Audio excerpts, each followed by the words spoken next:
Welcome back to another A-Zed of Ayurveda. Today we're going to be looking at the word Buddhi, which means intellect. So Buddhi is a Sanskrit feminine noun, which means to awaken, to observe, to attend to be conscious again. So in typical Vedic fashion, when we are discussing the concept of Buddhi, we're going to have to go all the way to the beginning before anything even existed at all. So in Samkhya philosophy, the creation process begins when Purusha, which is pure consciousness, engages with Prakriti. Prakriti is the primordial nature of things, like the building blocks of everything. This union creates the three gunas. Gunas are universal qualities, and there are three of them. Tamas guna, which is darkness, inertia, and an inactivity. Rajas, which is energy, change, and movement. And sattva, which is light, harmony, balance, joy, and intelligence. The creation of the gunas gives rise to Mahat. Mahat is the innate intelligence in all things. Mahat is the transition point between the noumenal and the phenomenal reality, and it has been called the divine mind, which is where we finally get back to Buddhi.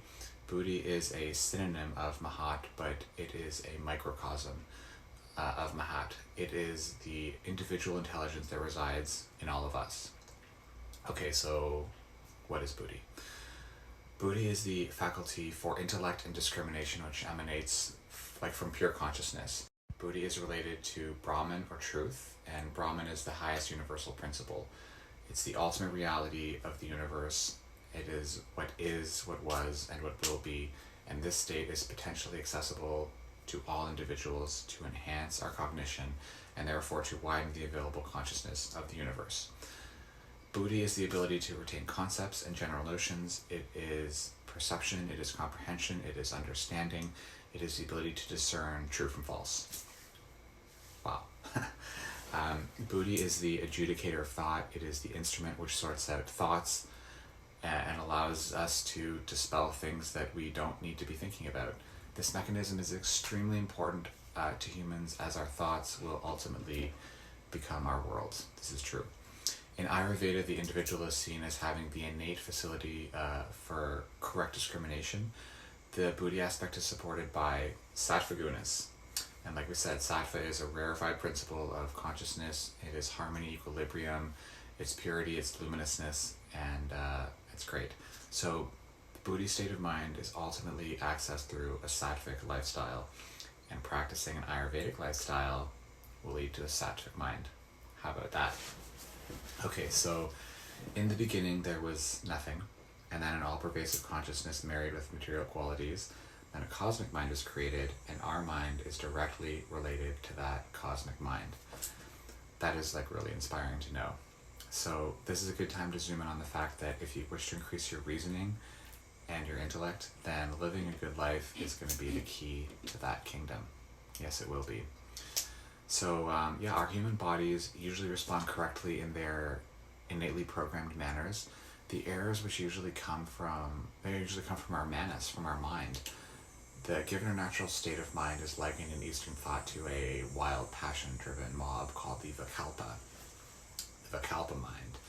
Vikalpa in this sense refers to a more pleasure-seeking, undisciplined and undisciplined human productivities. Vikalpa is one of the 5 types of thoughts or emotions in the brain. Vikalpa is illusion, fantasy, delusion. So Patanjali, the great yogi, said it really best when he said that yoga is the silencing of the disturbances of the mind. Amen, Patanjali. Ayurveda assists in educating us to be cognizant of these mental influences, taming the mind, and developing our own powers of intellect. Yes. There is a yoga principle called Svadhyaya, which I love. It means self-study. In yoga, it is the duty of the student to go beyond what the teacher has shown and to apply the lessons in their own life through careful observation and analysis.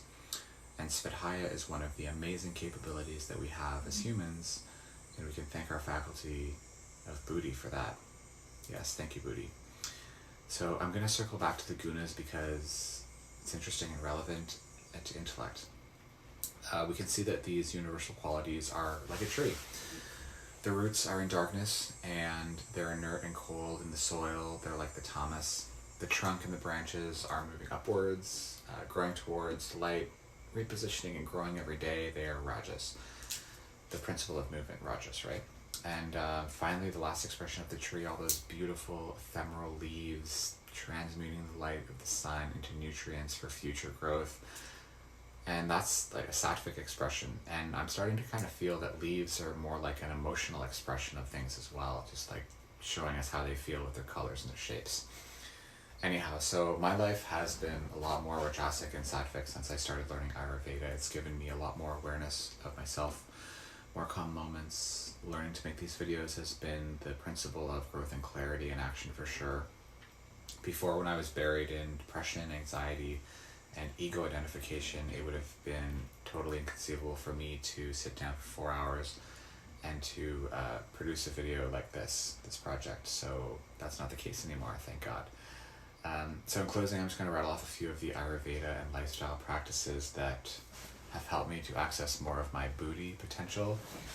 Number 1, daily yoga practice, total game changer. Wake up and do yoga for 30 or 45 minutes. Daily yoga has taught me how to anchor my mind and to keep it under control throughout the day, and that's been amazing. Fasting. Fasting quiets the mind and makes it easier to focus. It makes it easier to make decisions, makes your life easier. Fasting's great. Exercise. Doing at least 1 hour of zone 3 or zone 4 exercise every day. It's boosted my mood, has also significantly increased my ability to focus and dig in on hard projects. Practicing gratitude and mindset shifting every morning. Gotta do it. And then Abhyanga oil massage every night. This totally relaxes my skin organ, and my sleep quality has seriously improved. On top of this, I'm getting to learn about essential oils, and that's been pretty fun. So this has been B for Buddhi. Thanks for tuning in, and as always, thank you so much for the likes and for the comments. I really do appreciate it.